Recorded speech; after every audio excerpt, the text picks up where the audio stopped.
What happens when the two people you trust most, your wife and your lifelong best friend, tear your life apart?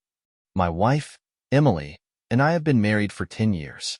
We've got 2 kids, Lily, who's 8, and Max, who's 5. Our life has always felt solid. Not perfect, but good. We had the kind of marriage where people would say, "You guys are lucky to have each other," and I believed that. Then there's Mark.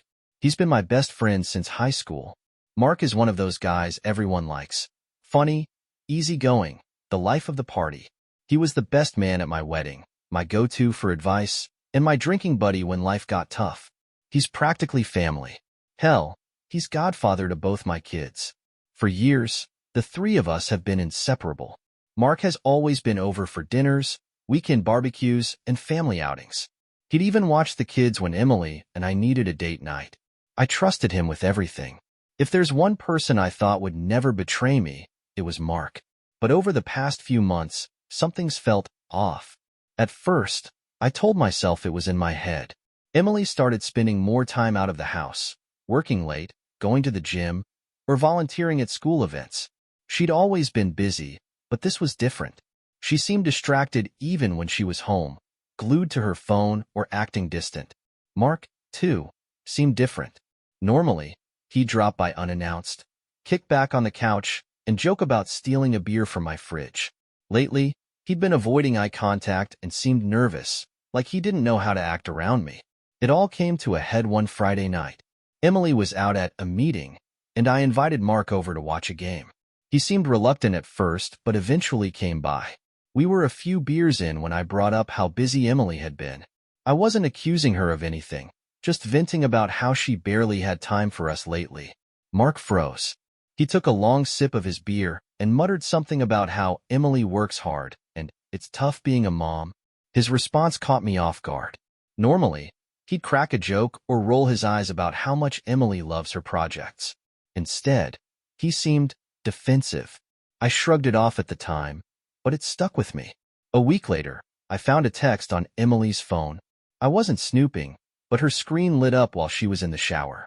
It was from Mark, and it read, "I can't stop thinking about last night." My stomach dropped. I don't know how long I stood there, staring at those words. My mind was racing, trying to come up with a reasonable explanation. Maybe they were planning something for my birthday. Maybe it was a misunderstanding. Maybe anything but what it looked like. When Emily came out of the bathroom, I casually asked her who'd been texting her. She glanced at her phone and said, "Oh, just Mark." Then she put it down like it was nothing. I didn't press her. I wanted to. I should have. But I needed time to process what I'd just seen. Instead, I acted normal and told myself I was overreacting. Mark and Emily were close friends, sure, but that was because we were all close. They'd never crossed that line, right?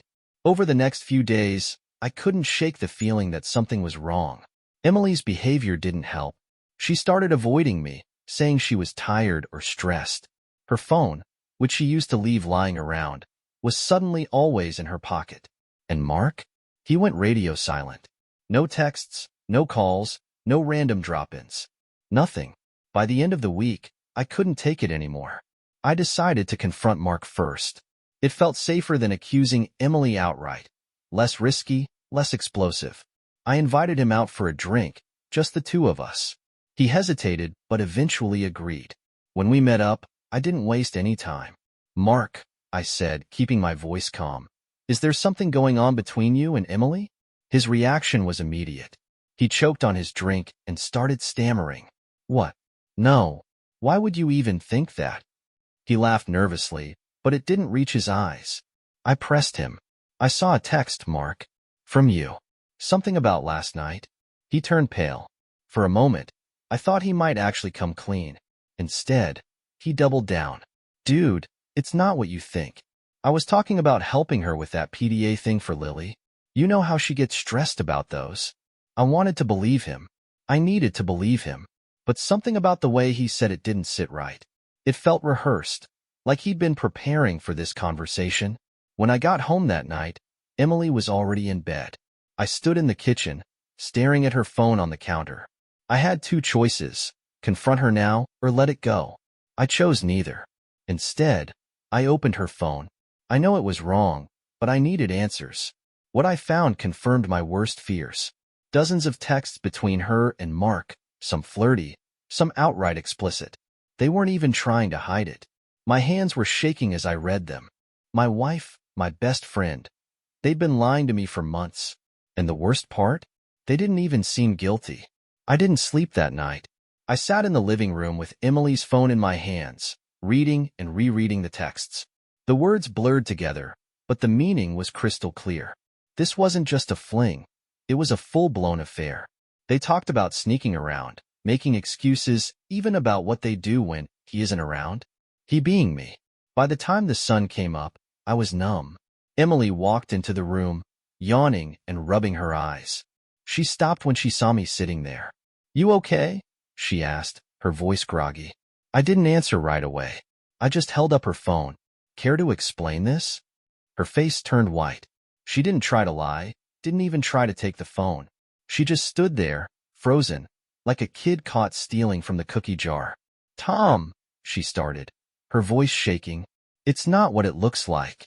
I laughed. A bitter, hollow laugh that didn't sound like me. "Really? Because it looks like you've been screwing my best friend behind my back?" She sat down across from me, her hands trembling. "I didn't mean for this to happen," she said. It just did." I stared at her, waiting for more, but that was it. That was her explanation. "How long?" I asked, my voice cold. She hesitated. "About a year." A year. My wife and my best friend had been betraying me for an entire year. I thought I couldn't feel worse, but then she kept talking. "I never wanted to hurt you," she said, tears streaming down her face. "But there's something else you need to know." Her words hit me like a punch to the gut. I braced myself, knowing whatever she was about to say would shatter me even more. "It's about Max," she whispered. My heart stopped. Max, my 5-year-old son. The kid who looks up to me like I hung the moon. The kid who calls me daddy. I stared at her, not wanting to hear it, but needing to know. "What about Max?" I asked, my voice barely above a whisper. She looked down, unable to meet my eyes. There's a chance he might not be yours." The room spun. I felt like the ground had been ripped out from under me. My son. I couldn't breathe. "What do you mean he might not be mine?" I asked, my voice rising. "What the hell does that mean, Emily?" She sobbed harder. "Mark and it started before Max was born. I don't know for sure, but there's a chance." I lost it.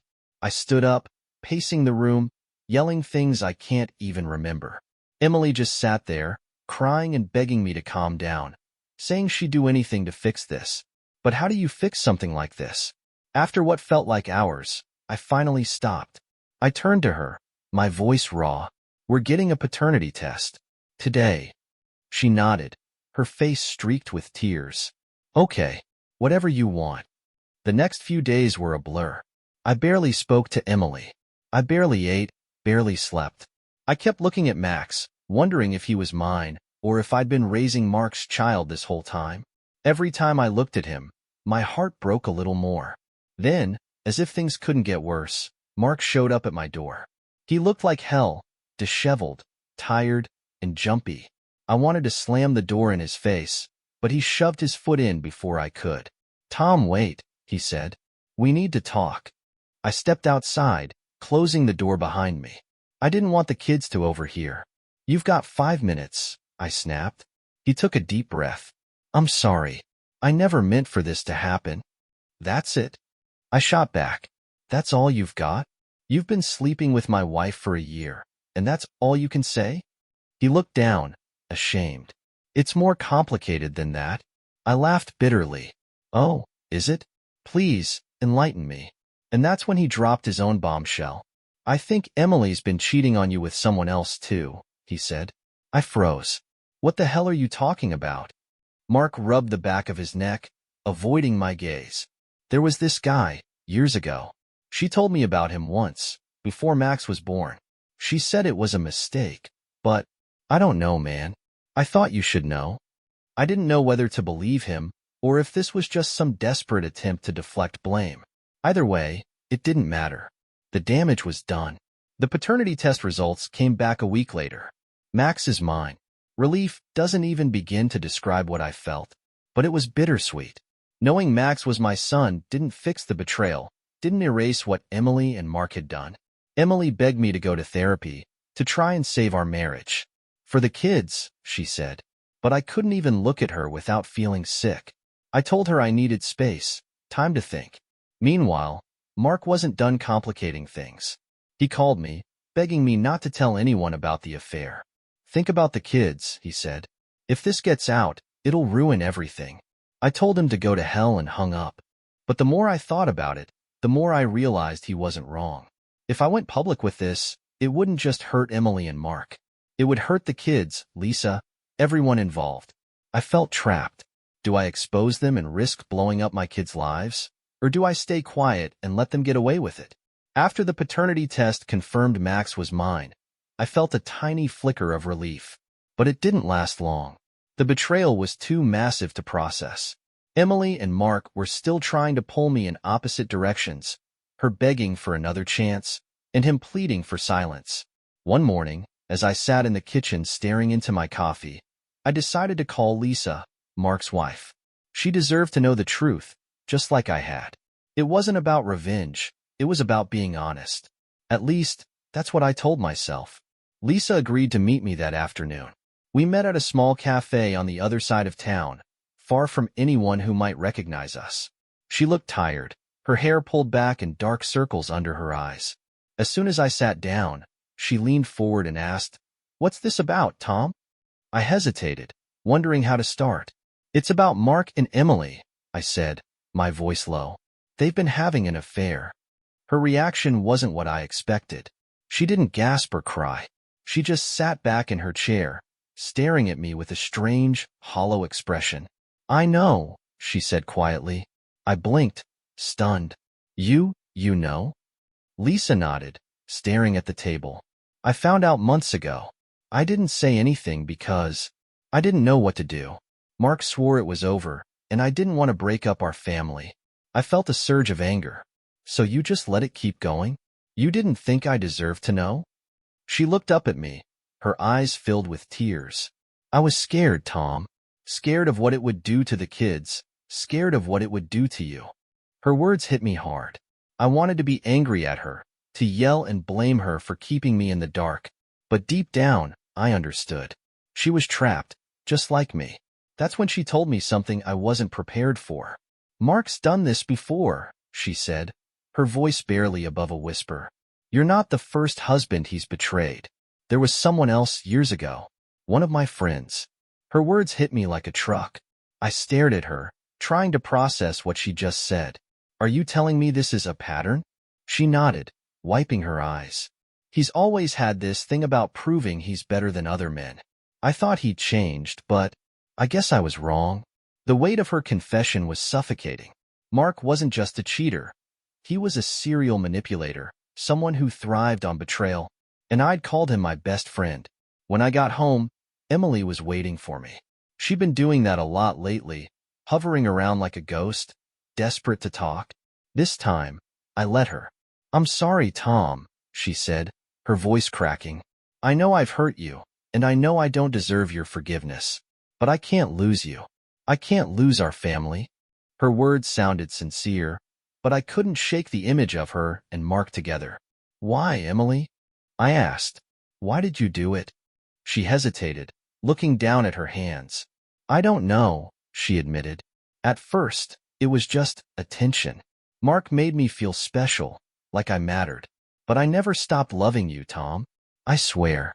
I wanted to believe her. God, I wanted to believe her. But how could I? How could I trust anything she said after everything she'd done? That night, I couldn't sleep. My mind was racing, replaying every moment, every conversation, every lie. Around midnight, my phone buzzed. It was a text from Mark. "We need to talk. It's important." I ignored it. A few minutes later, another text came through. "I know about Emily's other affair. You should too." Against my better judgment, I called him. "What the hell are you talking about, Mark?" I demanded. He sounded smug, like he had the upper hand. "Ask Emily about Greg," he said. See if she's as honest as she claims to be. I hung up without another word. But the seed was planted. Who the hell was Greg? The next morning, I confronted Emily. She looked terrified when I mentioned Greg's name. Mark told you about that? She whispered, her face pale. I crossed my arms, waiting for her to explain. After a long pause, she finally spoke. Greg was a mistake, she said, her voice shaking. It happened years ago, during a rough patch. I regretted it immediately and ended it. I didn't tell you because I didn't want to hurt you. Her words felt like a knife to the gut. So this is just a pattern for you? I asked, my voice cold. Every time things get hard, you cheat? She broke down, sobbing uncontrollably. I'm sorry, Tom. I know I've messed up, but I love you. I love our family. Please, just give me a chance to fix this. By this point, I didn't know what to believe anymore. My wife was a liar. My best friend was a manipulative bastard. And now, I was supposed to decide whether to keep their secrets or let everything blow up. Lisa called me that evening. Mark's been trying to guilt me into staying quiet, she said. He's threatening to tell everyone I had an affair if I don't. I sighed, feeling the weight of it all pressing down on me. What are you going to do? She paused. I don't know. But we can't keep letting them control us, Tom. They don't get to win. By now, my life felt like one giant pile of lies. Everywhere I turned, someone had betrayed me. My wife, my best friend, and apparently, Emily had a whole second history I'd never even known about. How do you even process that? How do you look at someone you've built your life with and see nothing but deception? But I wasn't the only one unraveling. Mark was cracking too. It started with a phone call from Lisa. She sounded shaken, her voice low and urgent. Tom, you're not going to believe what Mark did. What now? I asked, bracing myself. He told my family about my affair. My blood ran cold. What? Why the hell would he do that? To get ahead of it, she said bitterly. He knew I was planning to leave him. He figured if he exposed me first, it would make him look like the victim. I couldn't believe it. Mark wasn't just trying to protect himself. He was actively destroying anyone in his way, including Lisa, including me. That night, I sat at the kitchen table with a glass of whiskey, trying to figure out what to do. Emily walked in and sat down across from me, clutching her mug of tea like it was holding her together. She'd been quiet all day, tiptoeing around me like I might shatter into a million pieces. I know you hate me right now, she said softly, but I need you to know I'm not giving up on us. I didn't answer. I just stared at her, trying to find the woman I'd married in the stranger sitting across from me. Finally, I asked, do you even understand what you've done? You broke us, Emily. You broke everything. She didn't argue. She just nodded, tears streaming down her face. I do understand, she whispered, and I hate myself for it. The next morning, I woke up to a string of texts from Mark. Tom, we need to talk. This is spiraling out of control. For the kid's sake, don't make this worse than it already is. For the kid's sake. That was his favorite line these days. As if he cared. As if his actions hadn't already blown everything up. I ignored him, but that didn't stop him from showing up at my house later that afternoon. He banged on the door like a man possessed. When I opened it, I didn't let him in. I stepped outside and closed the door behind me, keeping the kids safely inside. What the hell do you want? I growled. Mark looked like a mess. His shirt wrinkled, his face unshaven, his eyes wild. We need to end this, he said. You telling Lisa has set off a chain reaction. She's talking to lawyers now. You can't let this get out, Tom. I laughed bitterly. You really think you're in a position to tell me what to do? He stepped closer, lowering his voice. If this gets out, it'll destroy your kids. Do you want them to grow up with this hanging over their heads? You should have thought about that before you screwed my wife. I shot back. Mark's face twisted with anger. You think you're innocent in all this? He snapped. You think you're some perfect husband? Emily was miserable, Tom. I saw red. I grabbed him by the collar and shoved him back against his car. Don't you dare blame this on me, I hissed. You're a liar, Mark. A liar and a coward. He pushed me off, breathing heavily. Fine. Do whatever you want. But remember, Tom, If you go nuclear, you'll destroy everything. Not just me. Not just Emily. You'll destroy your kids, too. Then he got in his car and drove off, leaving me standing in the driveway, shaking with rage. The next few days were chaos. Lisa moved out of her house, taking her kids with her. She texted me, saying she was filing for divorce and that Mark could rot in hell for all she cared. You should do the same, she wrote. But it wasn't that simple. My kids were my world, and as much as I wanted to burn everything down, I couldn't stand the thought of tearing their lives apart. Every time I looked at Lily and Max, I felt this overwhelming wave of guilt. They didn't deserve any of this. Emily kept trying to talk to me, kept begging me to consider therapy. We can fix this, she said over and over again, like a broken record. Please, Tom, don't throw it all away. I wanted to scream at her that she'd thrown it away. Not me. But I didn't have the energy anymore. Then, one night, I got a call that changed everything. It was from Lisa. She sounded panicked. Tom, you need to get over here. Now. What's going on? I asked. It's Mark, she said. He's at my house. He's drunk, and he's saying things. About you. About Emily. About everything. I grabbed my keys and drove straight to Lisa's house. When I got there, Mark was on the front lawn, shouting at the top of his lungs. He was slurring his words, his face red and furious. You think you're better than me, Tom? He yelled when he saw me. You think you're some saint? You knew, didn't you? Deep down, you always knew Emily was cheating. Lisa was standing on the porch, arms crossed, glaring at him. You need to leave, Mark, she said coldly. You're embarrassing yourself. But he ignored her. He staggered toward me, pointing a shaky finger at my chest. Tell the truth, Tom. Tell everyone you're not so innocent either. What the hell are you talking about? I snapped. You and Lisa, he said, grinning like he'd just won the lottery. You think I don't know? I know everything. I froze. My mind blanked for a moment before I managed to speak. What? You and Lisa, he repeated, his voice dripping with venom. Don't play dumb. I saw the texts. There were no texts. I had no idea what he was talking about, but Mark was too far gone to care about the truth. He was spiraling, and now he was dragging everyone down with him. Lisa stepped forward, her voice icy. You're insane, Mark. Get out of here before I call the police. He laughed, stumbling backward. Go ahead. Call them. I'll tell them everything. I'll tell them about Tom, about you, about Emily. Let's see whose life gets ruined first. I didn't say another word. I grabbed Lisa's arm and pulled her inside, locking the door behind us. Outside, Mark kept shouting until the neighbors started coming out to see what was going on. Eventually, he got in his car and drove off, leaving a trail of destruction in his wake. Inside, Lisa sank onto the couch, shaking her head. He's completely lost it, she muttered. What's his problem? He's desperate, I said. He knows he's losing everything, so he's trying to take us down with him. She looked up at me, her expression serious. What are we going to do, Tom? I didn't have an answer. Mark was unraveling fast, and I had no idea how far he'd go. All I knew was that the secrets, the lies, the betrayal, it was all about to blow up, and there'd be no stopping it when it did. The next morning, I woke up feeling like a ticking time bomb. Mark had gone off the rails, and it was only a matter of time before he did something that couldn't be undone. I needed to get ahead of him, figure out what his next move would be. But for now, I had no idea what that was. Emily tried to talk to me again over breakfast. Tom, please, she whispered.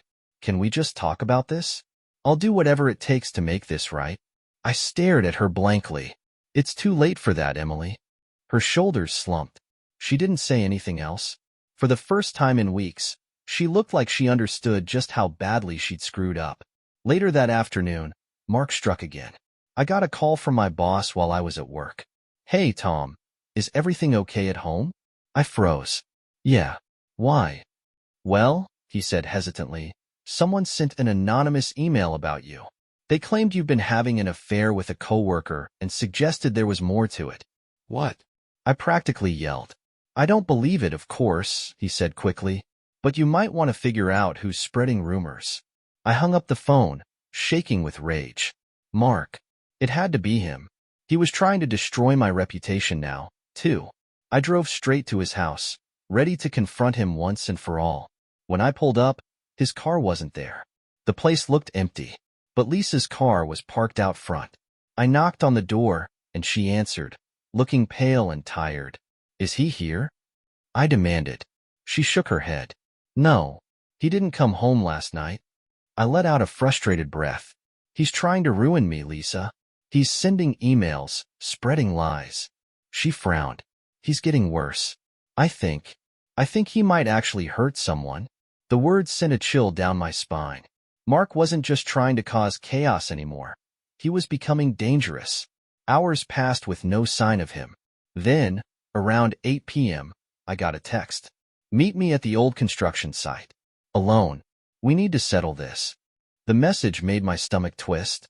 Why a construction site? Why alone? This felt wrong, but I knew I couldn't ignore it. Mark was unraveling, and if I didn't stop him, there was no telling what he'd do next.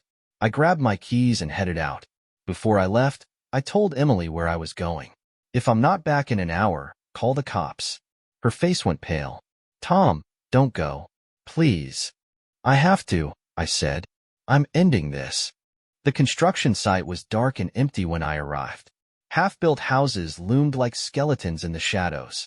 I parked my car and stepped out, my heart pounding. Mark's car was there, parked crookedly with the headlights still on. Mark. I called out, my voice echoing in the silence. Where are you? From behind one of the unfinished walls, he stepped out. He looked even worse than before. His clothes wrinkled, his face flushed, his hands shaking. You came, he said, a twisted smile on his face. What the hell do you want, Mark? I demanded. Why are you dragging this out? He laughed bitterly. You don't get it, do you? You always had the perfect life, Tom. The perfect wife, the perfect kids. And what about me? I got scraps. I stared at him, stunned. Scraps? You slept with my wife, Mark. And now you're trying to ruin my life. He shook his head. It wasn't about Emily. It was about you. I wanted you to feel what it's like to lose everything. Something snapped inside me. You did this because of me? I shouted. Because you're jealous? You've destroyed your own family, Mark. You've destroyed everything. He stepped closer, his face dark. You're not innocent, Tom. None of us are. You and Lisa. Don't act like you're above me. That's enough, I said through gritted teeth. I'm done with your games. But Mark wasn't finished. You know what's funny? He said, grinning wildly. Emily never even really loved you. She told me that, you know. She said you were boring. Predictable. That was it. I lunged at him, grabbing him by the collar and slamming him against the half-built wall. Say one more word, I growled. I dare you. For a second, I thought I might actually lose control. I wanted to hit him. I wanted to hurt him. But then I heard something, a voice. Daddy? I froze. I turned around and saw Lily standing there, clutching her stuffed bear, her face pale with fear. Lily? I breathed, my heart stopping. What are you doing here? I followed you, she whispered. Mommy was crying, and I didn't want you to be alone. My stomach dropped. My daughter had seen everything. Me screaming at Mark, shoving him, losing control. Go back to the car, sweetheart, I said softly. It's okay. But before she could move, Mark laughed. Looks like you brought an audience. I snapped. I shoved him back and turned to Lily, crouching down so I could look her in the eyes. Lily, go to the car. Now. She nodded and ran off, her little feet pounding against the gravel. When I turned back to Mark, my voice was cold. This ends here, Mark. Stay away from me. Stay away from my family. He smirked, but I could see the cracks. He wasn't winning anymore. He knew it. I left him there, standing alone in the dark. When I got home, Emily was waiting by the door, pacing.